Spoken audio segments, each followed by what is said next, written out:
Hi everyone, my name's Rod from Platinum Physio, and you're watching the first episode of Active and Healthy for Life. Thank you for joining us. I'm here today with Senior Physio Luke Finley, and we're here to talk about tennis elbow. Finlay, Luke, Lucas. Still can't say his name for how long? 2 months, is it? Anyway, so be it. So what do we know about tennis elbow?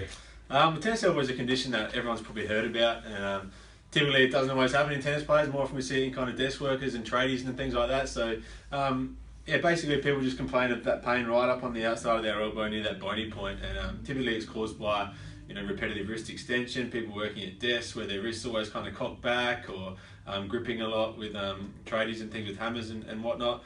Let me just jump in for a second. So you're telling me something called tennis elbow has nothing to do with playing tennis. What's going on? Occasionally, right. More often than not, as you probably find out, it's not so with the tennis players. So, okay, I've never heard Roger Federer being out of a tournament for an elbow issue. For tennis elbow, I think it's always been his knee or something. Yeah, more often than not. Yeah. So carrying all of his money, they can really hit the knee, not the elbow. Anyway. Running away from all the women that chase after him. Yeah, so it's a problem with the tendons, so it can become quite chronic and ongoing and hard to treat if we don't get on top of it early. Like I said, more often than not, it's in desk workers and things like that. So modifying what's causing the pain, as it's kind of up and down with the wrist, modifying positions of wrist and use of mouse left to right and things like that are really effective. What other things do you kind of employ with your patients? Oh, look, I think one bit of advice which all of our patients are given is to stretch out your forearms, and particularly this particular stretch is always a go-to exercise, but in fact it's actually making it worse because you're actually ending up causing compression of the tendon. So for any of you that have tennis elbow out there, try to avoid doing such exercises as this, and also try to avoid actually massaging right up into the tendon area because you're just compressing the tendon, only making it worse.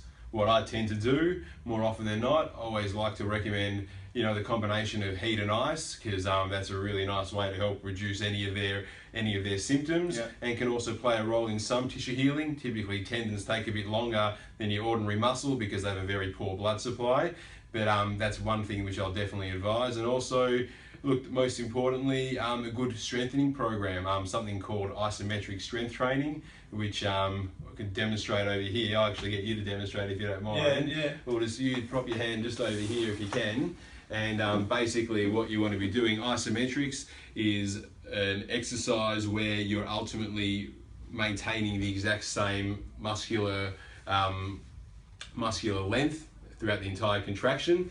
And what you want to be doing here is you want to be holding the resistance, whether it being a rubber band, whether it being your own hand as well. You want to be holding that resistance for about 30 seconds, repeating that 3 times for about 4 to 5 times a day. Now, again, this is something which we're telling you over video footage. The best thing that you can do is come in and see an expert physiotherapist to give you all the advice in the world about this. And as always, if pain persists, always consult a physician, or, as I said, a physiotherapist, because we will help you exercise safely and keep you active and healthy for life. Thank you for watching. We'll see you next time.